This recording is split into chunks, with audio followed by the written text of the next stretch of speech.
We're back. It's another edition of Wrestling Doesn't Make Sense, the wrestling podcast where we talk about wrestling and how little sense it makes. And we are, at the time of this recording, we're only a couple of days away from Wrestlemania. It is now April, so there's been 3 whole months since the beginning of the year that they could have built up Wrestlemania properly. And in our esteemed opinions, we don't think that it has been built up adequately.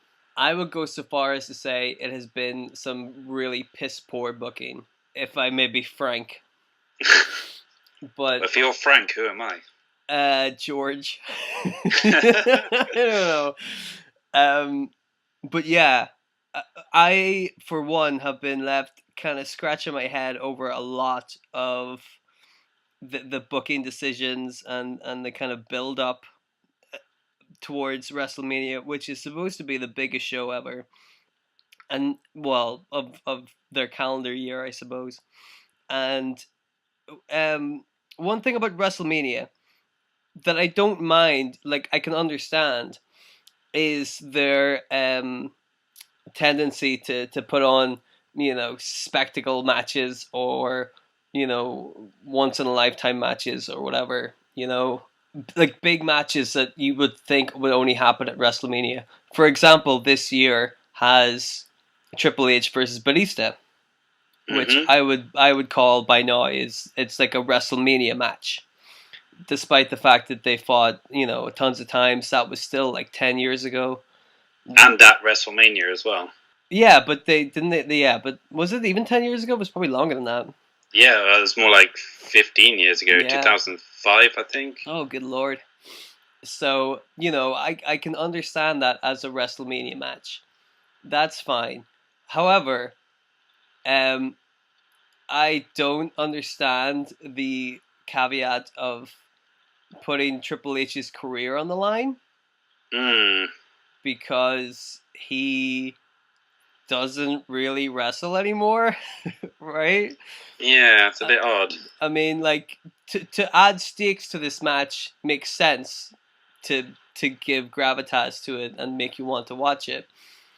But I dare say that had you not put this stipulation on the line, the excitement for it would be exactly the same, because, like I said, Triple H doesn't really wrestle that much anymore.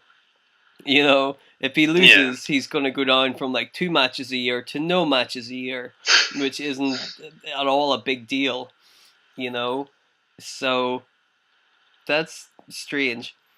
Well, they could have at least made it so like both of their careers are on the line, so at least, Batista's got something he's fighting for as well, not just the fact that he's got all this pent up like kind of grudge against Triple H going back years and years. Because that's the only motivation he's got for the match, really, is, he feels like Triple H buried him and blah, blah, blah, which, I guess, like, about 1,000 other wrestlers could say that as well, but, yeah, it's like, I don't know, it's just, it doesn't seem like the best thought out of feuds, really. It's just like, hey, here's Triple H, here's Batista, let's put them together in a big match. Right, and I got no problem with them just fighting. I think, that's one of the few matches that you could get away with not having a whole lot of build-up to it. Because otherwise, like they have been doing, if you just kind of leave it with mystique, it's okay. But if you try to justify this match that doesn't have a whole lot of justification to it, it doesn't make any sense. Like you said, there are probably a whole list of other wrestlers who could claim that Triple H has held them down and would have a more legitimate claim to that than Batista, who did pretty fucking well for himself. You know what I mean? Like, that's a strange way to build this matchup, and one that, just doesn't make any sense. Which is apropos, I suppose. So, like, here's the thing about that match. That's not even like one of the matches that I don't care about, because Triple H has been getting on in a while, and Batista doesn't really wrestle anymore. But I reckon the two of them could probably cobble together a pretty decent match. Well, I don't know. Like Triple H these days doesn't seem to be Yeah. quite as on his game, pun intended, Good. as he was like even 2-3 years ago. So I think like this whole 1 or 2 matches a year thing for him is starting to get a bit like the Undertaker, really, where Yeah. it's not really worth it anymore, and he probably should retire. He definitely should. Which makes one think that that could be what happens at WrestleMania. Mm. Which I doesn't really make sense either, because Batista hasn't been around for ages and Triple H has. Mm. I think like isn't part of the story that Triple H has never beaten Batista as well. That's a better angle. That's someone they should have been going with. Yeah. But then if that's the angle, they should have had Triple H going after Batista. It's all complicated. It's all backwards, yeah. that one doesn't make any sense. But yeah, that's not even the match that I'm least excited about for WrestleMania. I think you already know what the match that I'm least excited about is. I'm gonna guess it's probably Shane McMahon versus The Miz in a Falls Count Anywhere match. Yes, that is correct.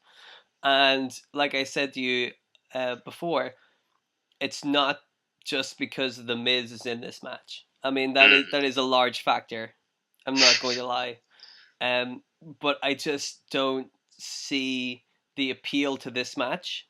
I don't think a lot of people are clamoring to see this or were interested in it beforehand. Last year people weren't saying, you know what I'd love to see at WrestleMania? Fucking Shane McMahon versus The Miz.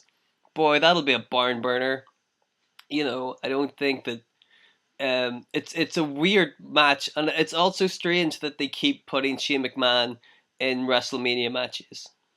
Yeah. Since he came back, he's been in WrestleMania matches, and to his credit, they haven't been terrible. Right? No, he's held his own. Right, which I think is probably a bad thing because it encourages more matches from Shane McMahon. I don't hate Shane McMahon. I think he's fine at what he does. He's not a wrestler, so what he does is fine. Given that he's in there with professionals and he isn't really a professional wrestler. However, I don't like the idea that they would devote so much time to this particular storyline for a match that nobody really cares about, and to prioritize that over the time they could have spent booking actual professional wrestlers instead of Shane McMahon. Yeah, I know what you mean. And like one of the weird booking choices in this as well for me was like The Miz is the face in the feud and Shane McMahon is the heel. Yeah. Like surely it's more natural to go the other way around and like lean into both their strengths, but it's just like the whole thing has been. Yeah, it's just been one of those predictable storylines as well. As soon as they started teaming up, everyone kind of figured out where it was going, and because it was so fucking out of the blue. Like the Miz one day comes out and says, "You know what? I really want to tag with the fucking commissioner or whatever he is. Is he the GM for SmackDown? What is he even the fucking authority guy anymore?" I think they've scrapped all that, so there isn't really official authority guys. So he's just a guy. Yeah. So the Miz came out and said, "I want to tag team with just some fucking guy," and everybody was like, "That's cool. Keep it up." And then they won the tag team championships for some reason, which I was also against, and not because the Miz is involved, but because, like you said, it seemed like it was a very predictable storyline anyway, and it didn't need to have the tag team titles switch hands like that. I don't. Yeah, unless if there was like a plan for the tag team titles afterwards, then you could say, "Oh, okay, yeah, fair enough." But no, it's just like, oh, okay, so we'll move the titles from the Bar to the Usos, but we don't really have any idea what we're going to do with them at WrestleMania. So we'll wait until the last SmackDown before WrestleMania and then just make a big clusterfuck tag team match instead. And then we'll just fucking cobble something together. And that will do, because we're taking tag team wrestling seriously in 2019. You know, it's very hypocritical that they could say stuff like they're going to try and revitalize the tag team scene, or that they're, you know, creating a women's revolution, whenever they can't stick to that, and they kind of, you know, continue to mess stuff up like this, like the tag team match at WrestleMania being decided yesterday at the time of this recording. And the Raw Tag Team Championship, at the moment not announced for WrestleMania, but I would assume will be defended at WrestleMania. I don't know. From what I hear, who is it? Like Zack Ryder and Curt Hawkins have challenged the Revival to a tag team title match on the Raw after WrestleMania. Oh, okay. So, I wouldn't be so sure about them defending the titles actually on WrestleMania. Well, I saw the video where Zack Ryder and Curt Hawkins challenged the tag team champions, and they said, "Well, think about it," or something like that, and they walked away. And I'm like, yes, that's exactly what makes sense. Zack Ryder and Curt Hawkins, two guys who have yet to win a match all year. Yeah, well, Curt Hawkins hasn't won a match in about 3 years. But as a team, since they've come back together, as a tag team, they have done nothing, and then said, we want a tag team championship match at WrestleMania. Now, you know, that's a bit far-fetched. The problem with that is they're talking to the Revival, who, despite being the tag team champions, have also barely won a match all year. Yeah. Which is astounding. Just, isn't it? That's just so weird. It doesn't make any sense, is what I'm saying. So, like, I wouldn't be surprised if there's some kind of similar fatal four-way tag team thing with those guys. I'll tell you what, one thing that I think is strange about that is Ricochet and Aleister Black. Because they fought the Revival, the Raw Tag Team Champions, this week on Raw. And now they have qualified to fight the SmackDown Tag Team Champions at WrestleMania. And also, they get an NXT Tag Team Championship shot at TakeOver on Friday, 2 days before WrestleMania, because they won the Dusty Rhodes Classic. So they're challenging every single set of tag team champions in the entire company within a week. Yes. That, to me, is also strange. I mean, to team Aleister Black and Ricochet together to begin with was a strange one, because you wouldn't think that those two guys would get along together. Nah, they're chalk and cheese. Right. So putting them together seemed like a random thing that they did when they brought them up to the main roster, because they didn't have a plan for them. But maybe, though, that's because it was originally going to be, you know, DIY taking that spot, but because of Tommaso Ciampa's injury, like, Gargano's pretty much gone back to NXT, and it seems like maybe Ricochet and Aleister Black have kind of taken over from what they were going to do with them. Right, that's what I was, kind of what I was thinking, because, you know, this tag team only really came up after they got called up to the main roster. So this all seems like a very, very recent thing, and it seems like you know, in a way, you know, the pieces kind of fell into place to establish them as a tag team with Ciampa's injury. You know what I mean? For them to win the Dusty Classic really kind of solidifies them as a team. But also, it seems like they're doing an incredible amount of work since they called them up, which was what, February? Mid-February? Yeah, I think so, yeah. So they've done an incredible amount of work in about a month and a bit to establish them as a tag team. You know, they've really kind of gone out of the way now to make them seem like a legit tag team. They've won a lot of matches as well. Yeah, and they're on both brands for some reason. They're all over the place. Mm-hmm. Which again makes you wonder why, if they were so intent on establishing them as a team, they wouldn't have had more of a concrete plan for them as a team going into WrestleMania. Right? Yeah. If you're making these two guys like the fucking new tag team, and then just throw them into a tag team match, like you can't decide what belts they want to go for, so you're just kind of like they're throwing stuff at the wall to see what sticks, which is weird. So that's another thing that is strange about this WrestleMania build. Take that one off the list. Well, that as well, and the fact that there's 2 Fatal 4-Way tag team title matches, because there's the women's title Fatal 4-Way as well. Yes. So it's like they don't even have like that original of an idea to kind of come up with something different for that one.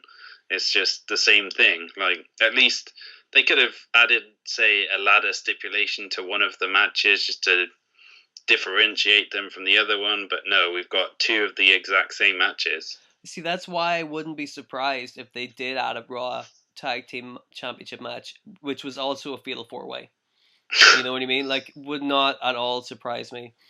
You know, like, there's the idea that you gotta put everybody on the WrestleMania card so they get paid. That's fair. However, there's also the idea that there's too many people. If you've already got 2 battle royales that you've made specifically to get people on the show to get them paid, and you're also still trying to cram in as many matches as you can, you have too many people. And that's the truth. Like, they have such a stacked roster, but they have so many good people that the good ones don't get used as much because it's hard for them to gain any traction. Absolutely. It's a very difficult situation they're in, which is, you know, strange because they have such good workers on the company.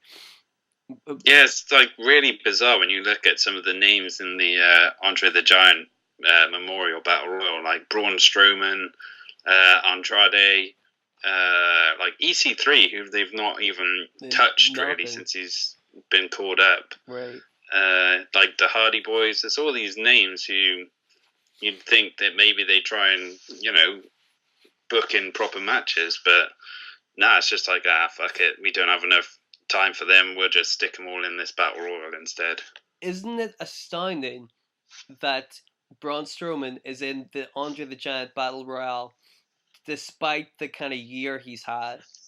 Because they've been pushing him as a big monster. They've been, you know, he's been in main events, he's been working some of the big names in the company, and come WrestleMania they have nothing for him.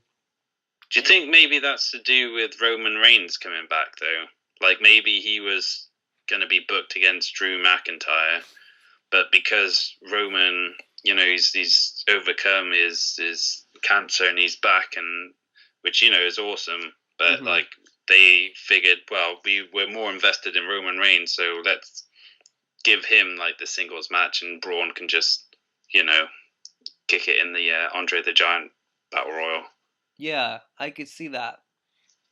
Because clearly they want to invest most of their time and energy into Roman Reigns. That was evident whenever Reigns and Strowman would feud, but like last year. So yeah, I could see that. That at least makes sense. Yeah. Yeah. What else? Should we talk about Asuka? I think we should, yeah. Okay. It's no secret that we are very big Asuka advocates on this podcast because she is amazing. I mean, I really think that she's one of the best workers in that company, male or female. You know? Yeah, for sure. Like, she's just so good. And she doesn't have to say anything, you know? You just know that she's good. It's by the way she carries herself. So it was strange to kind of see her take a back seat while, you know, Becky and Ronda and then Charlotte kind of got into their thing, Like, I was really happy that Asuka won the, the SmackDown Women's Championship last year, kind of because she was in between that storyline. You know what I mean? Like, Mm. she just kind of got herself caught up in it, and as a result, she ended up, doing pretty well out of it, which I was very happy about. The problem with that was it very quickly became clear that they didn't have any kind of plan going forward with that.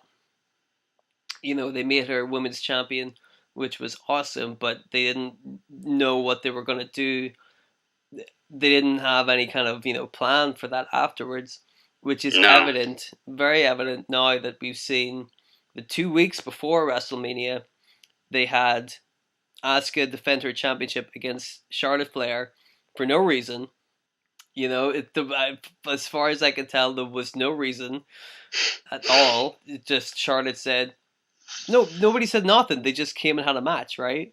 Well, yeah, they announced like a fatal four-way match to determine a number one contender for that SmackDown. So I think it's going to be Sonya Deville, Mandy Rose, Carmella, and Naomi, maybe. Yeah. And yeah, so without any explanation, that match got cancelled and replaced with Charlotte versus Asuka, and then hey presto, we've got a brand new SmackDown Women's Champion.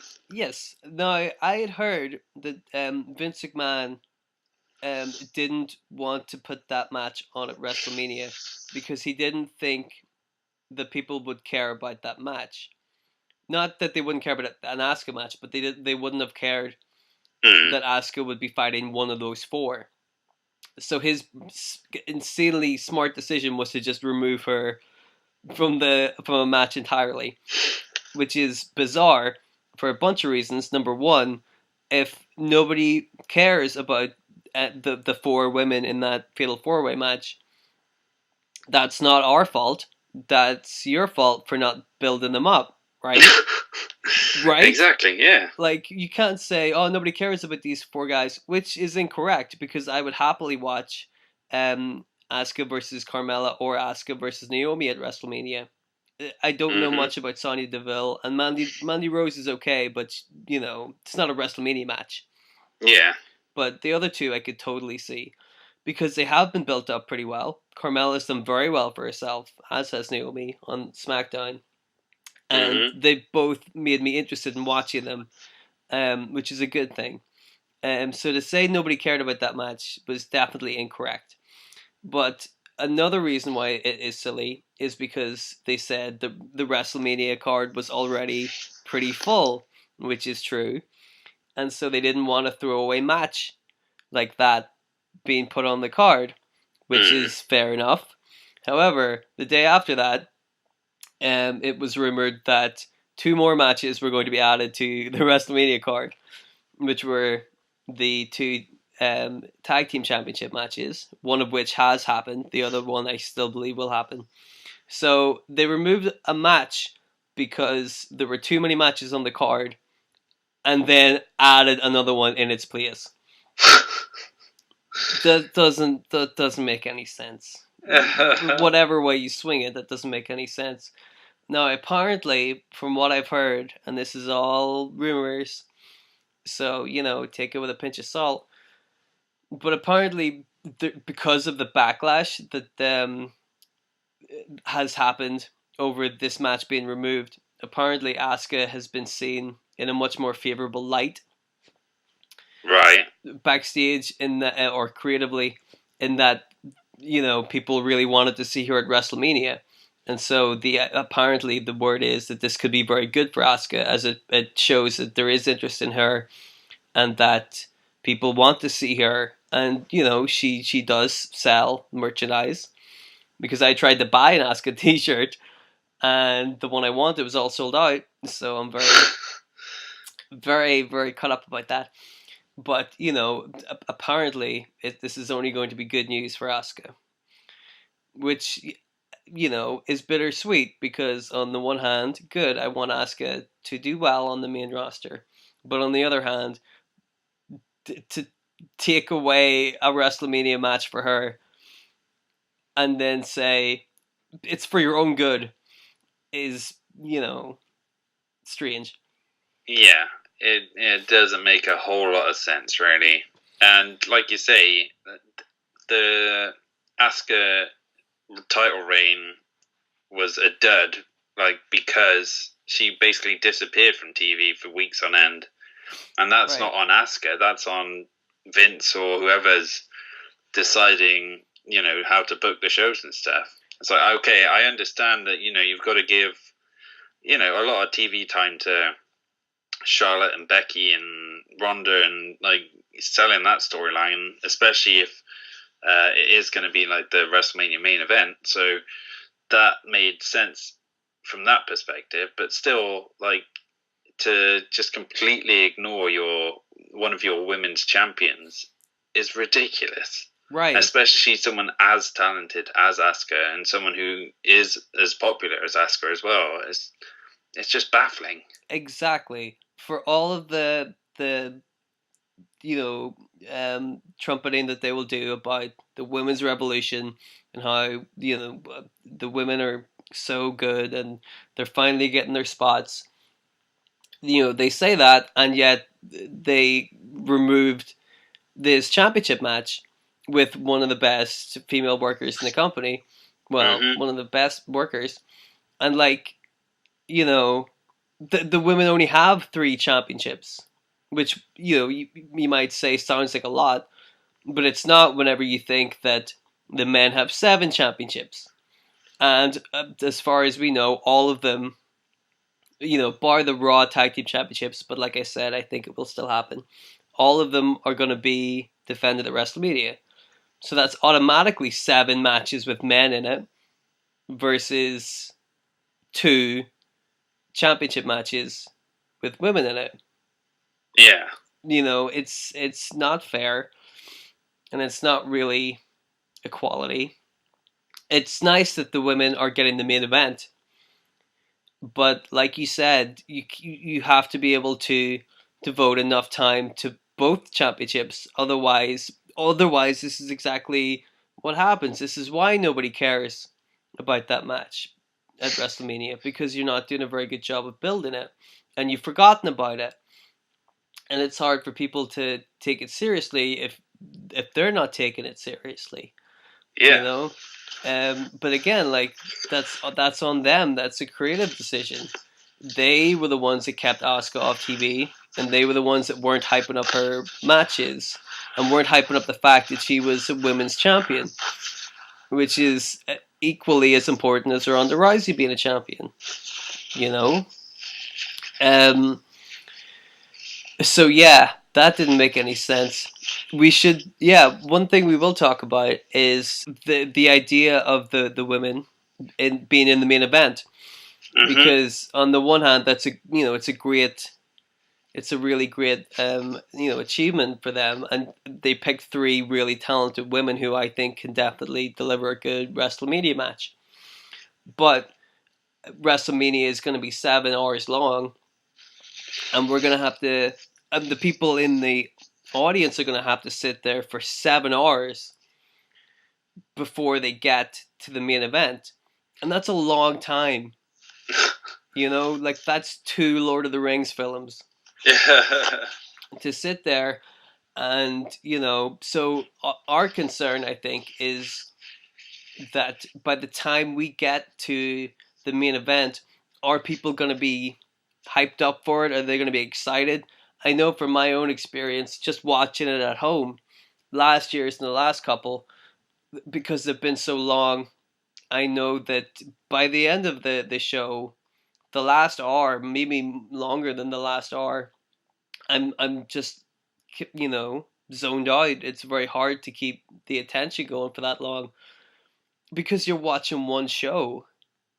You know what I mean? I remember I watched a WrestleMania and got halfway through it, and then been like, holy shit, this match that I remember seeing, that happened earlier today. That happened like 3 hours ago, and it's still going. There's still more to go. But here's the thing, though. It's like, if you watch all of the WWE programming during a week, it adds up to about 7 hours. So that's like a week's viewing, but you're watching it all at once. So it's impossible for anyone to sit through that and kind of enjoy it from start to finish because it's just too long. It just, yeah. I mean, it really is. And I get that they want to put on a good show. And I get that they want spectacle matches and they want a lot of people on WrestleMania. Yeah. But you have to remember that the people paid money for this and they paid good money to go to WrestleMania. And it's good to give the people their money's worth. But it's also good to know when it's, enough of a good thing. Mm-hmm. You know what I mean? I think we have said this maybe every podcast we've done, but it's too long. It just is, and maybe that's one of the reasons why I kind of feel like I'm getting burnt out from watching wrestling. I think one of the reasons certainly is the bad booking and the bad build up to WrestleMania. I'm just kind of um, done with it all. I'm just not that excited about this WrestleMania because a lot of the people I like aren't really going to be featured that well. Asuka is probably going to be in the Battle Royale. Dean Ambrose is probably not even going to be on the show. Yeah. Even an appearance in the Battle Royale is questionable. Shinsuke Nakamura is just thrown into a tag team match that I highly doubt he's going to win. I'm not that invested in WrestleMania at the moment. Especially given like that. I'll be honest with you, dude.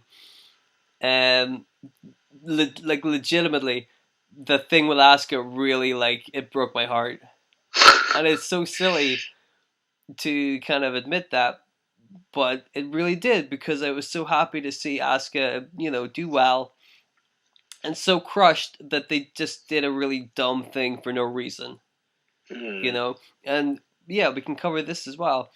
Now that Charlotte is the SmackDown Women's Champion, going into WrestleMania, I think we all assumed that this was going to be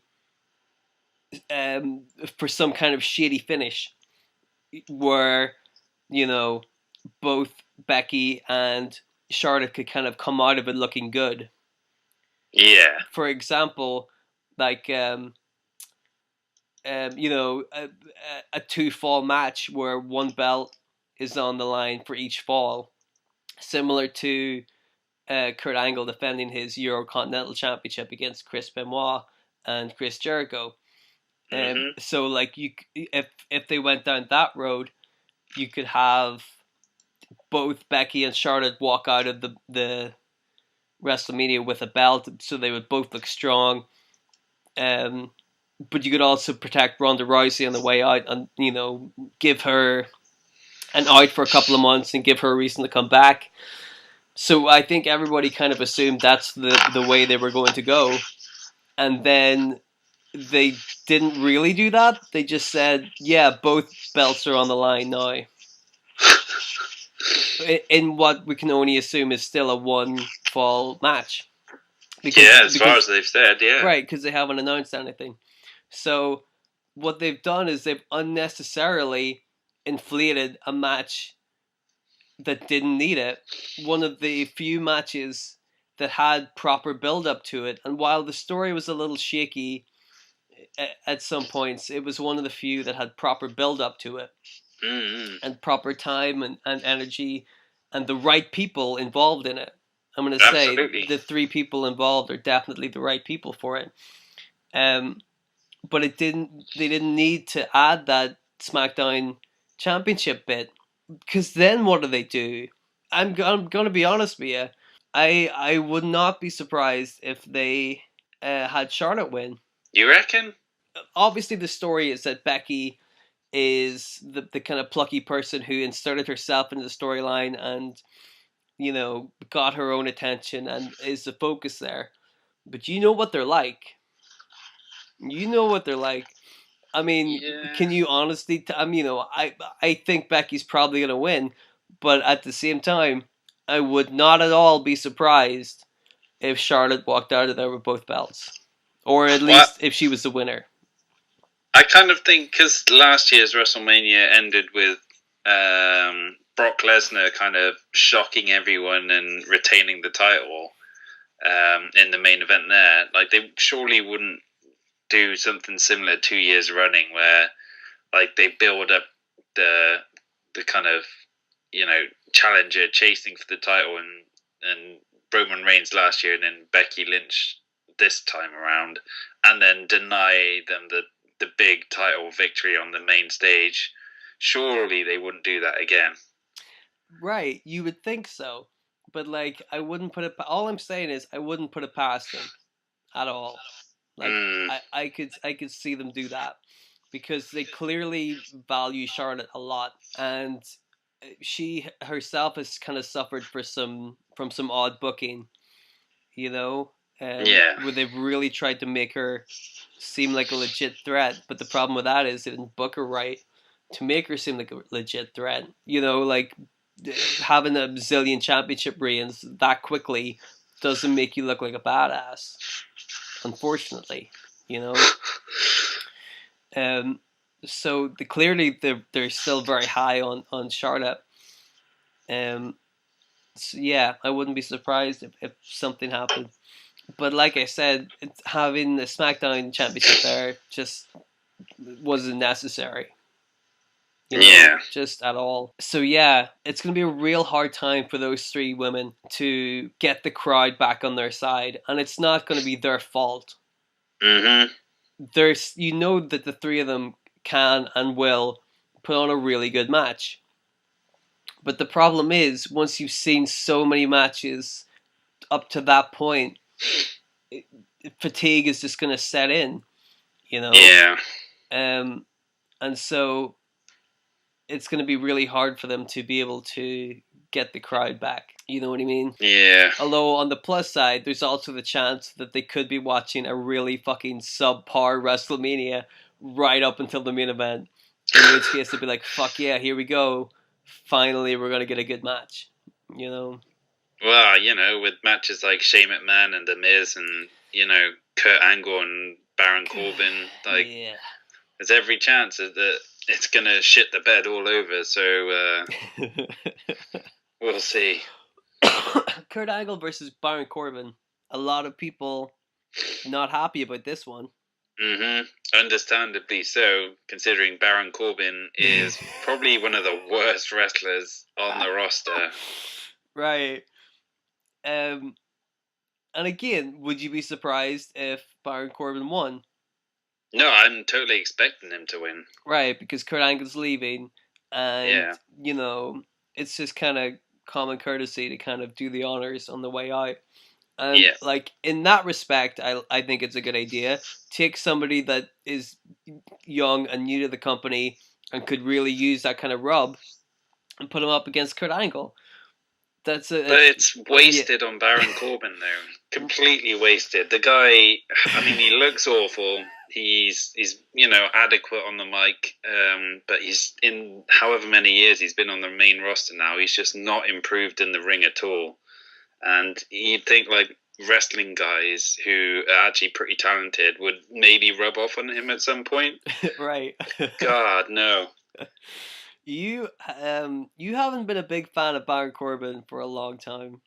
No, pretty much from his NXT debut to now, I think he's been the drizzling shit. That is exactly how I remember you describing him.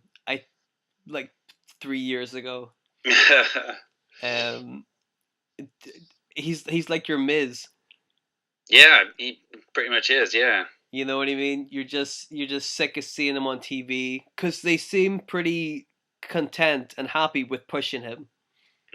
Like he doesn't really seem to do a whole lot, but he's always on TV, and they seem pretty adamant about putting this guy who has shown no wrestling skills, well, no decent wrestling skills, nothing to get you interested, and they are adamant that they're going to push him. You know what I mean? This is how I feel about The Miz. Yeah, it's like they see something in him that nobody else does. So you know what this means? It means that in about 10 years' time, Baron Corbin's going to cut one good promo, and people are going to say that he is the best heel of all time.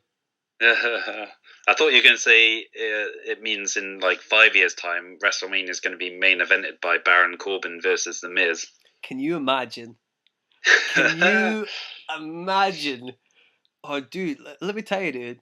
Now that you've said that, I mean that is my worst nightmare because that is a god awful idea. What a piece of shit that would be. But again, would you be surprised? God, no. It's happening, man. I guarantee it. By WrestleMania 40, we'll have seen this match at some WrestleMania. I gotta say, if it gets to that point, I am 100% out.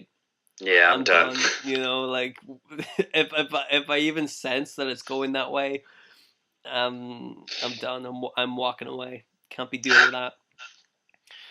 So, yeah, that's another match that doesn't really make sense. Just so I feel many. like we've shit over most of this card, though. So should we talk about a match which I am looking forward to? I assume it's one of the two matches that anybody wants to see.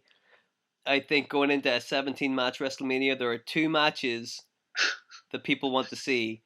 One of those is the main event, Becky versus Charlotte versus Ronda Rousey, and the other match is Daniel Bryan versus Kofi Kingston. Of course. Right. So there's two matches that people really care about. Yeah. Which is part of my issue with this. Like, you can't have 17 matches and only have two that are worth watching or that have a good story and get people invested. And, you know, both stories and angles have a similar underdog quality to them.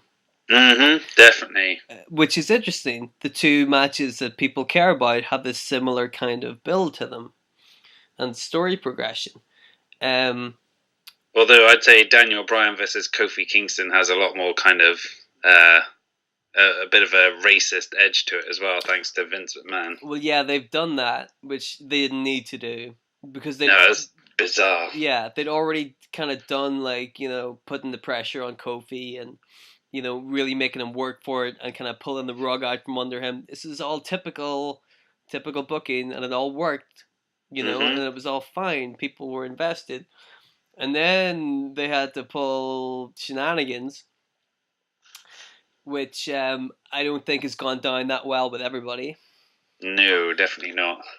Because they think it's unnecessary, which I am in two minds about. You know, I always, and it's always the WWE that kind of ruins this. But I think that you can talk about that kind of stuff and make those kind of storylines if you do them well. And they are a prime company that can never seem to get that balance right. You know what I mean? They'll happily court controversy, but they just won't.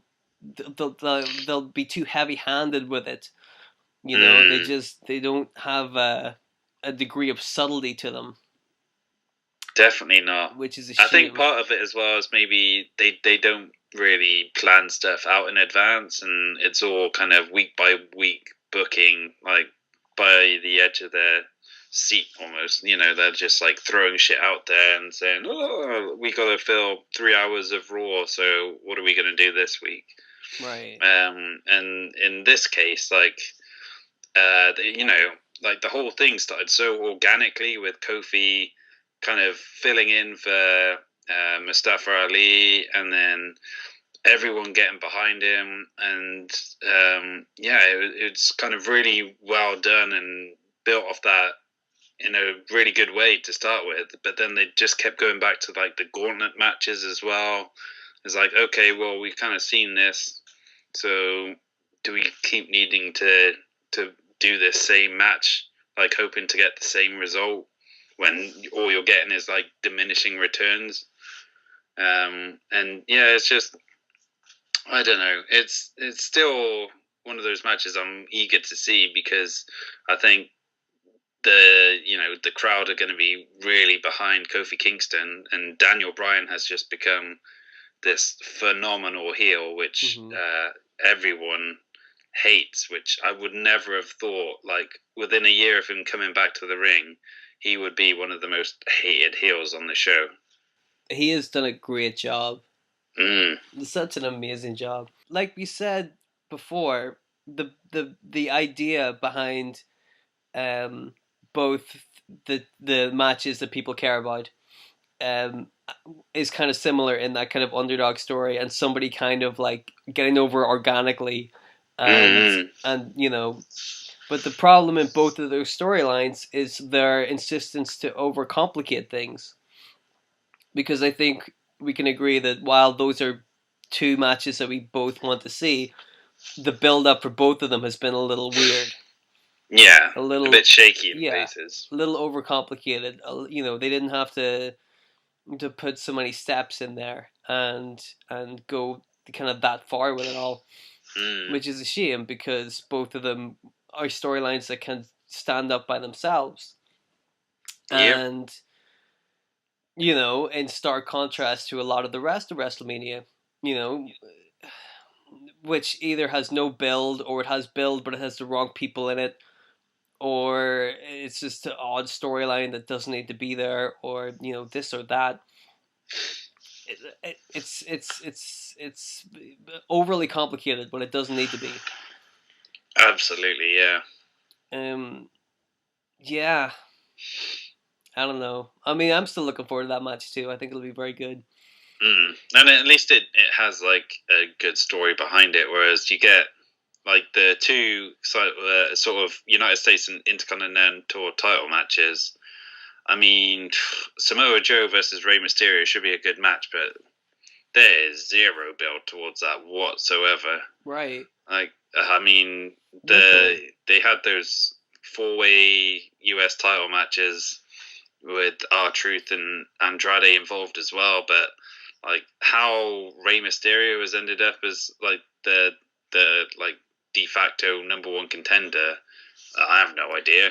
Did he pin Joe? I have no idea how this match even came about. They just said it. They just announced it one day. They're like, "This is the match at WrestleMania," and they're like, "Well, there's no build to that whatsoever." Yeah. You know, and those are two good workers, and you know they'll probably put on a good match, whatever. But like, it's just out of the blue.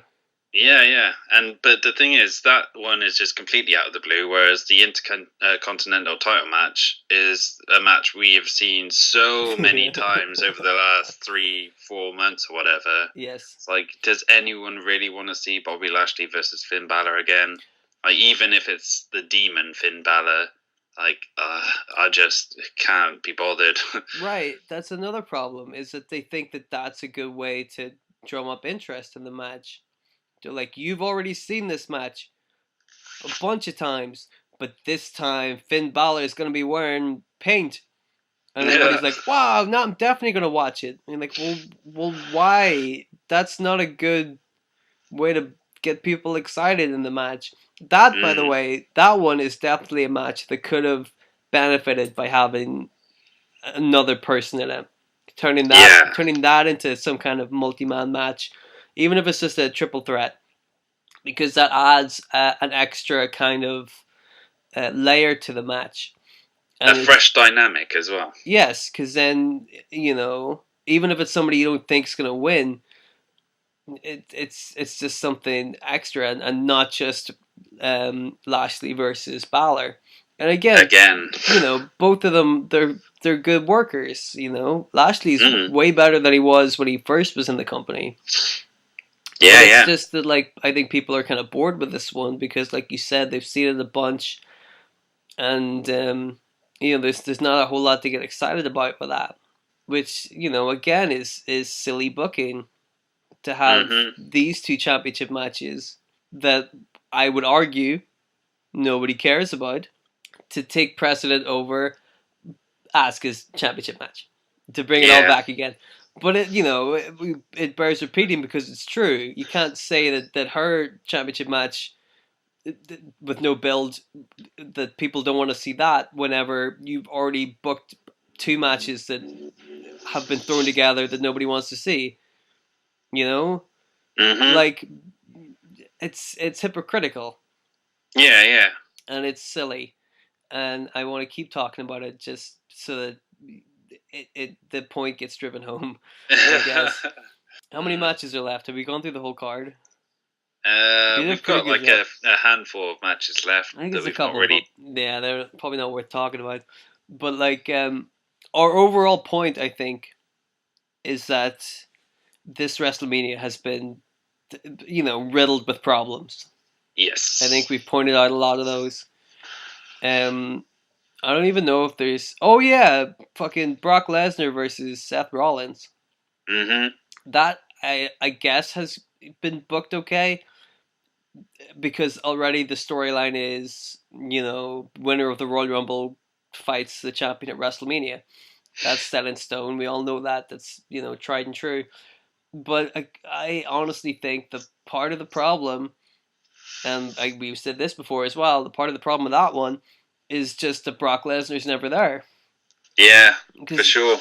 if Brock Lesnar isn't there to build up the match, it's just Seth Rollins talking a brick wall, or he's talking to Paul Heyman. But like, what's that gonna do? Paul Heyman, God bless him, is a great talker, but I've kind of grown bored of the Paul Heyman Brock Lesnar thing, Mhm. and their reliance on it, and I just don't think that it's an interesting story, and they haven't been.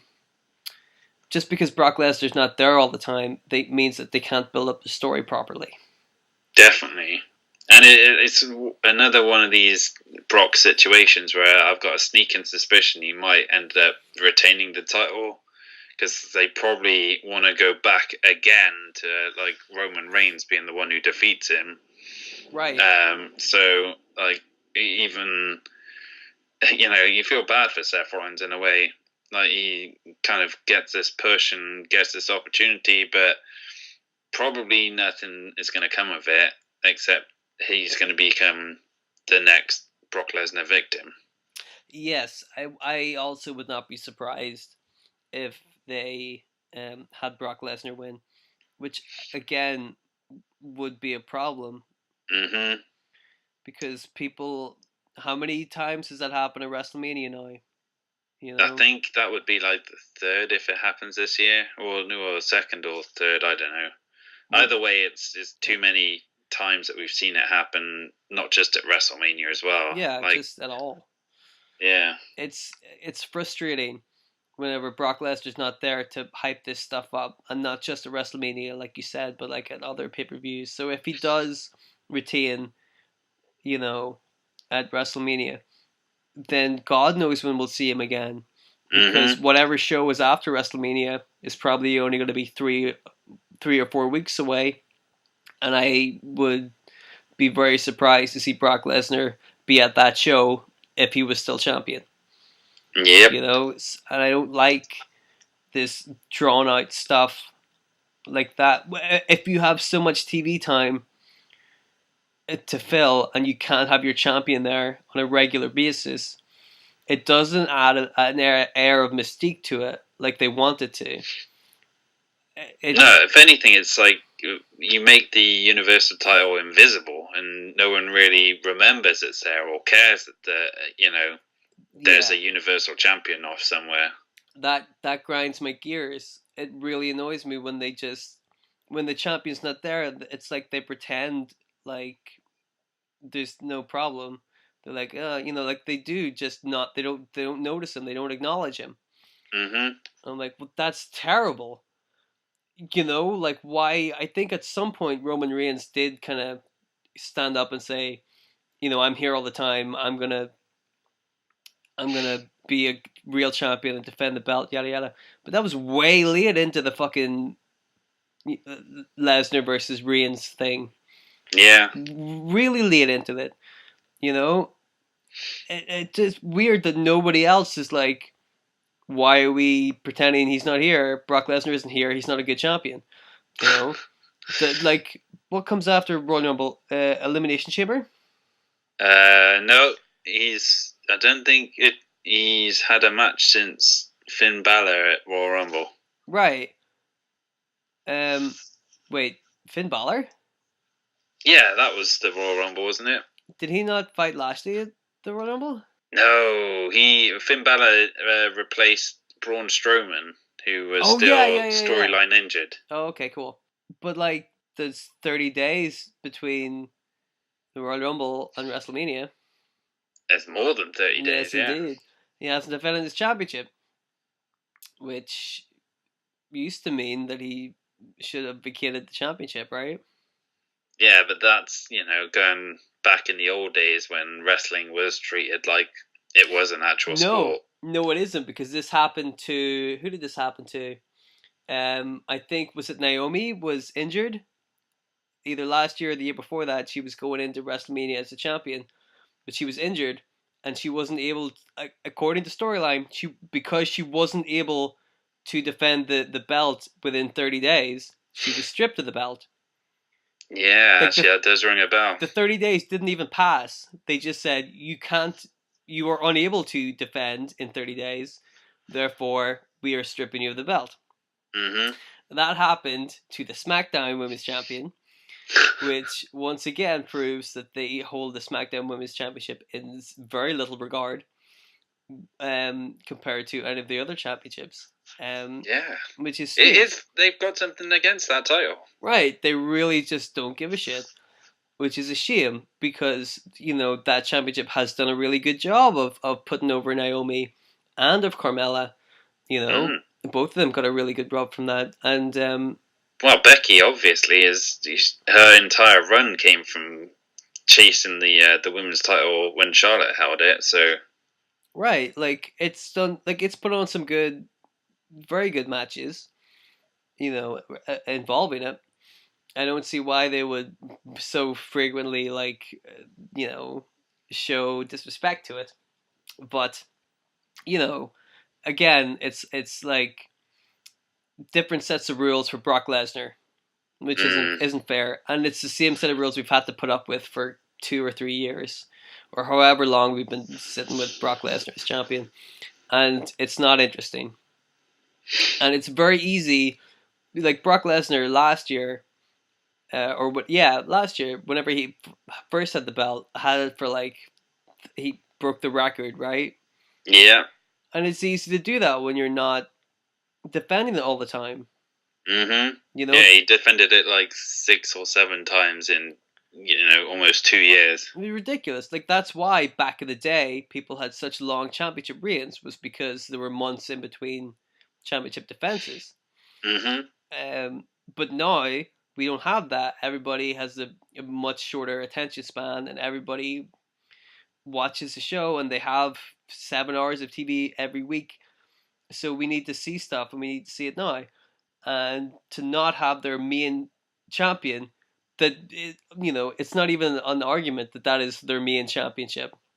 Well, yeah. Despite it having Raw is still the flagship show, so right. So despite it having the least kind of heritage to it than any other belt on the in the company, it's the one that is prioritized the most. Yeah. And that's not fair. But yeah, I just kind of wanted to rant about Asuka and about the silly build to WrestleMania. So I guess all we got to do now is just kind of watch the show. Yep. And report back with another podcast once we've seen it, and be able to judge whether or not our fears were correct. I'm going to go out on a limb and say yes. Mm-hmm. Yes. I feel like we are going to be proved correct, but we shall see. Maybe this will be the best WrestleMania ever. Hey, it could happen. It could. They have all the talent in the world, and they could do it. But they won't. Do you want to say anything else about WrestleMania before we wrap this one up? I feel like we should mention, in passing at least, AJ Styles and Randy Orton, and maybe Buddy Murphy and Tony Nese as well. I forgot all about AJ Styles and Randy Orton. Well, again, no surprise to see cruiserweights on the pre-show. Yeah. Not a surprise that they don't prioritize that belt. Hard to get involved with it if they don't give it a whole lot of TV time. But it is what it is. It'll be a good match. No, for sure. Yeah, Buddy Murphy has been killing it for ages, and I think Tony Nese is someone who's like highly underrated. I thought that all the way back in his like performances in the Cruiserweight Classic. So I'm glad to see him getting the title shot, and it does have a bit of build as well, considering they were, like teammates or whatever. So yeah, that should be interesting. Yeah. The AJ Styles Randy Orton match though is a bit. I guess it's supposed to be like one of those marquee matches, like Triple H Batista in a way, just because I don't think they've actually had a one-on-one singles match since AJ's been in the company. So it's definitely intriguing. I'm looking forward to seeing how their styles mesh. But yes, I don't know. It's one of those ones which kind of, again, doesn't have a lot of build to it. Right. Comes out of nowhere. Speaking of, before we wrap things up, speaking of matches that don't have any build, gotta put a wee bit of time in for this one. I had heard that John Cena is gonna have a match at WrestleMania. Yeah, I've heard these rumors as well. Out of fucking nowhere, out of no build, out of nothing, out of just a surprise match on what has been established as an already excruciatingly long show. They're gonna put on another match, which I entirely imagine we're going to see. It might simply be a little squash match like The Rock fighting Eric Rowan or whoever he fought that one time.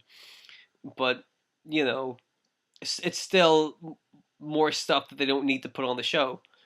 Yeah, and it's giving us a John Cena match whenever. No disrespect to John Cena, we could do without it because John Cena is good at what he does, and what he's good at doing is promoting his match. He's very good on the mic. He can do a fine match, but he's very good at getting you interested in his match. And if he doesn't have a match to get you interested in, there's no point in just having it. Yeah. There's no spectacle to it if he doesn't build it to get you interested in it. And they'd so missed an opportunity for him to be Kurt Angle's last match as well. Right. Like the poetry of it, like Kurt giving John Cena his first match on the roster, and then John Cena giving Kurt his last match. That would have been perfect. Right. So again, that could happen. I don't imagine it will. No, I think if Cena does have this random match, it's probably going to be against Elias. Which nobody wants to see. Nah. But I don't know. We'll see. We'll see how that goes. I'm looking forward to it. I'm so excited about WrestleMania. Woohoo! Oh my god, I'm so excited. But yeah, basically what we're saying is that the build up to WrestleMania has not made a whole lot of sense. I think that's what we're saying. So yeah, we'll be back again after WrestleMania, and we'll talk about how much we loved it. So yeah, or hated it. We will share our opinions on WrestleMania anyway. So we'll see you all then. Thank you very much for listening.